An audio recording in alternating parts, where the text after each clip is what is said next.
Hello, my name is Jordan, and I'm about to finish my first semester of university, and have in particular enjoyed doing Information and Communications Technology, or ICT for short. It has shown me that technology is not only for leisure, but can be used to help children further their education in a fun way that is relevant to them, growing up in an age where everything is done electronically. Before I started this course, I thought that education was mainly for personal use, like Facebook, Twitter, Instagram, and with a bit of Candy Crush here and there. But it's a very useful tool in helping children in furthering their education. There are plenty of websites that can help teachers and students alike in education, from Schoodle for teachers right through to Mathletics for children. As well as websites, there are apps for smartphones and tablets that are helpful for children, such as FunBrain Junior, which allows children to, according to the description on fun.familyeducation.com, pop the balloon with the largest number set, in Heatwave, connect pipes in alphabetical order to fill up a pool, in Shape Shack, they click the correct picture to complete the picture. Another example of an educational app that school children use is Monster Physics Lite, which is aimed at kids from 9 to 11 on the iTunes Store.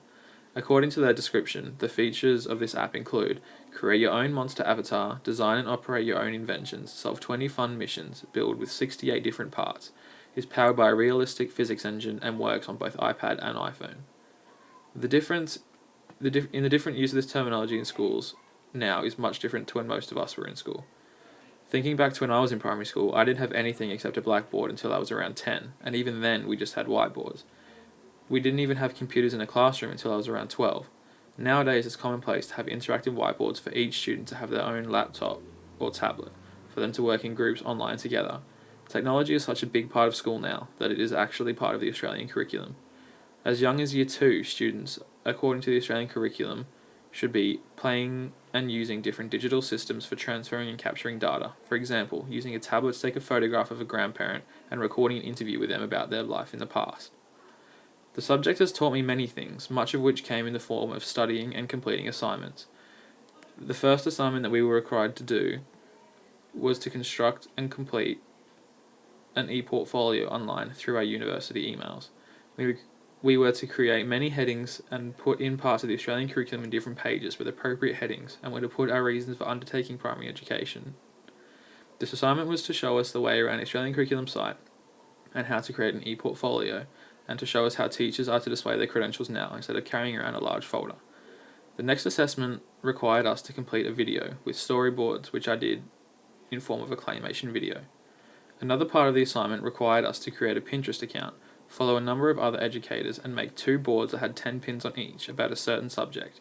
For example, I did 2 boards, one about maths and one about English. The third and final part of that assignment was 3 online modules we were to complete. They were made up of a series of questions and scenarios which we were to answer, which were all based around online safety, which is a very serious issue that needs to be addressed before letting children online.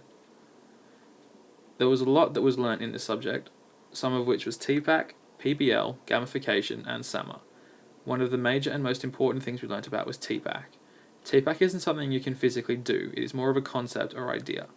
It stands for Technological Pedagogical Content Knowledge, and according to Teaching Teachers for the Future, in the 21st century, information and communication technology is providing us with new ways to access and process knowledge in every field.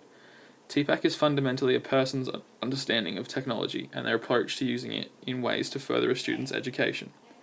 It is a person's attitude to having technology in their classrooms and the way that they use it to help them get their ideas across to their students.